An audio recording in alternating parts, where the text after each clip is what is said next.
Hello, hello. My name is Ty Cole with the EUR Web, and I am talking to Emmy nominated. Okay, let's start there. Amazing, phenomenal actress. She always kills it on Broadway. She's also known for Rents. Miss Tracie Thoms. Let me just say, I am a fan. Oh, I wow. love Thank you. you. I do. I have to say I love you. I love you, especially in Truth Be Told, which is one of my favorite series Well, on thank Apple you. TV. And I'm just so excited to just continue to see you everywhere because you are everywhere. You're a 911, and now you're in this amazing new podcast series that is centered around Hawkeye. And Mhm. I think that this is so much fun. This is such a different, I would say, realm we see you in, just like a different kind of character. And I Mhm. think that it's so great to showcase how versatile that you are. So to segue into that, my first question for you is this. So let's talk about the series. Okay. Hawkeye is dealing with the aftermath of losing his Avenger friends and trying to get revenge on the folks who killed them. Now, Mhm. we already have episodes 1, I believe 2 is already out. So let us know what folks can expect from the podcast series as the season continues. Well, I think what's going to happen is like we all love like Old Man Logan, right? We love like seeing them like Mhm. years and years and years into the future. Especially when we have the new Hawkeye series coming out, and Yeah, we get to see like the present day Hawkeye, more present day Hawkeye. right. But it's so interesting to see what's going to happen with him later because Hawkeye being the Avenger without any superpowers, the one who's just like skill based but he has a very very strong sense of justice, or what he Mhm. thinks justice, and justice, that kind of sense of justice can corrupt a person over time. Right. So you see what happens in the future, because the Avengers, it's so funny in these Marvel universe worlds. People die, they come back to life, depends on which time zone you're in, which Exactly. You universe you're never in. know what happens. Yeah, the multiverse, all the stuff that happens. So, in this one, you'll see what happens when he's old and kind of crotchety and angry, and he's lost a lot of his friends and he's getting revenge Yeah. for his friends. But when does that turn into something else? You know, Mhm. so this timeline and everything. So you get to see, Kate Bishop, starts out when we meet her in the series that's going to air. She's young and she's uh adventurous and things like that, and now you see her as a grown woman with her own child to Right. protect it. My child now looks up to Hawkeye, and you just see all those power dynamics and like old friends known each other for a long time and how they reckon with each other later. And I think it's just a really wonderful layered piece that really explores the complexity of these characters and what it really means to seek justice, and what it means if it could turn bad, Right. and what those ideas are about. And these I two love people that. who have been hooked together wearing the same mantle for so long. Right. Now, what situations can we expect Kate to get herself into in this 10 episode series? Because I'm so curious to really just see, like you said, the dynamic and the layers of Kate, Mhm. but Yeah. also like her interactions with Hawkeye because he's in like a different space right now. And as we also kind of see earlier, like when his estranged daughter comes and like that power struggle dynamic that they kind of go through, mixed in with her mom, and you see kind of like those things. So you're playing a mother in this series. So how does that look for Kate? Well, I'm trying to spoil anything. That's what's so hard talking about these things. I'm I trying like, to I'm trying to do my job and get it out of you, but I understand. yeah, I know. I'm like, see, I got to see. Look, I don't want to get you in trouble, Tracie. um, I think what we can expect, Kate kind of actually emerges as a voice of reason, but when we meet her, she's very much like very clear about what she's doing. She's been helping people because the world is under a new kingship. Right. Mincing my words. So I'm trying to help people get to safety, and I'm very, very like the good guy. Right. Then when I get around Hawkeye, he brings the petulant child back out of me. And we end up like fighting, you know what I mean? And when I end up, with the estranged daughter, with Ash, I'm trying to be like, and I'm here to save you. And she's like, I'm not, who are you? I'm like, a Right. little girl, so we get to that, then we have some flashback scenes are really fun to try to play young.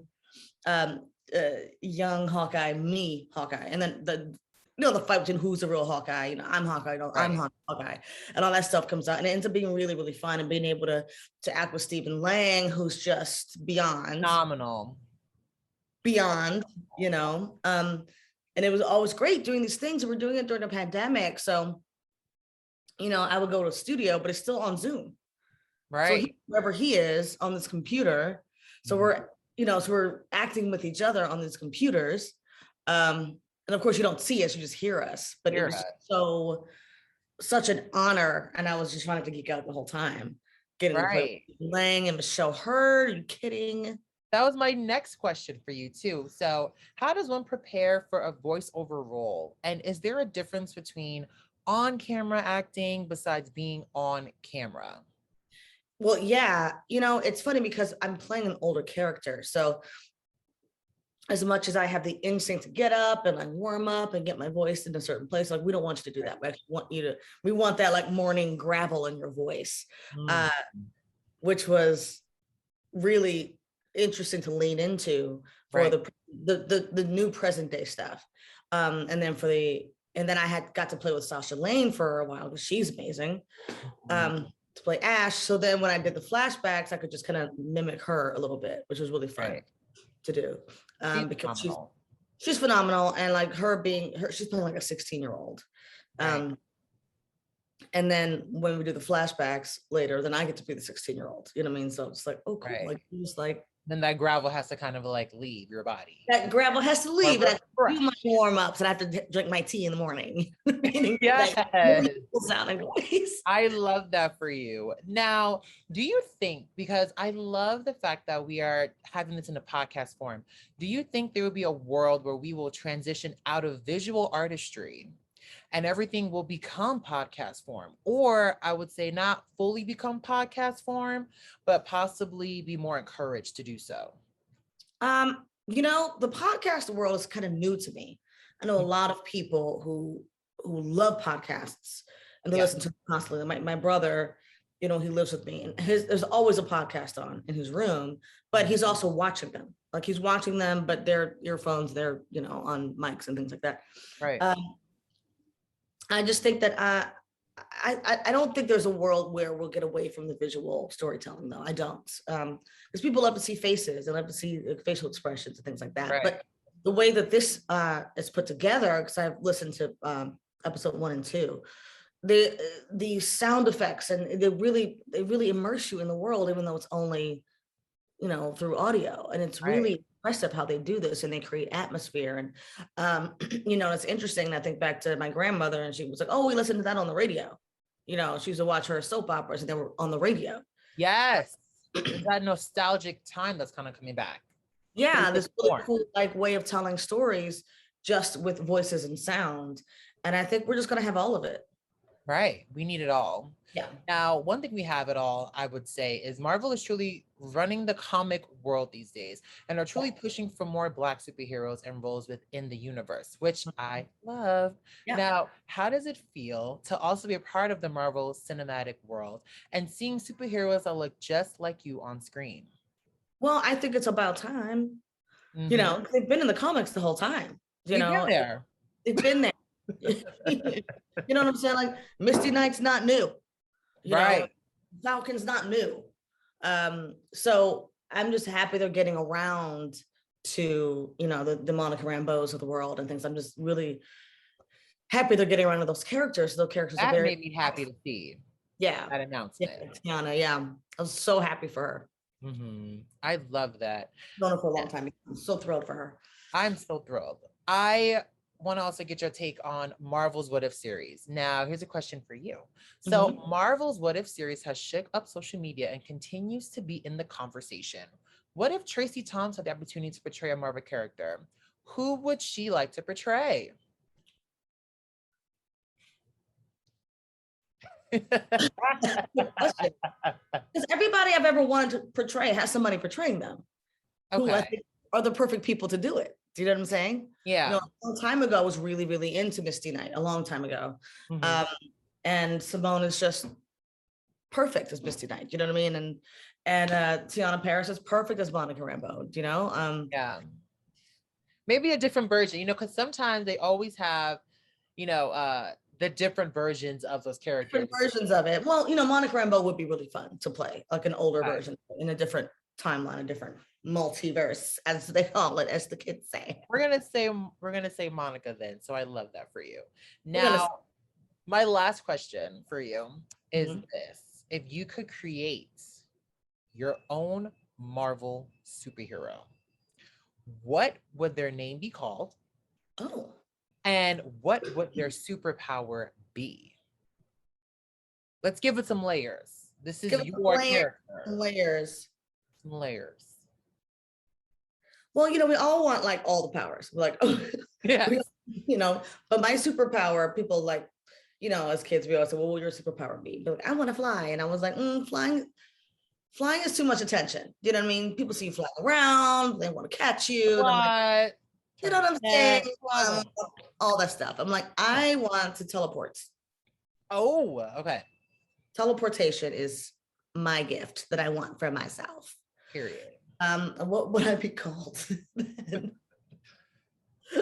trying to think. What would name for a teleporter who does good work, teleports for good, doesn't do things like go steal things, because it could go badly. Right. It could go AY real quick. It could go haywire really, really quickly. Maybe I don't know. Oh my God. I don't know why this came up in my head. But maybe Telepornetta. Telepornetta. Telepornetta. No, I'm Telepornetta.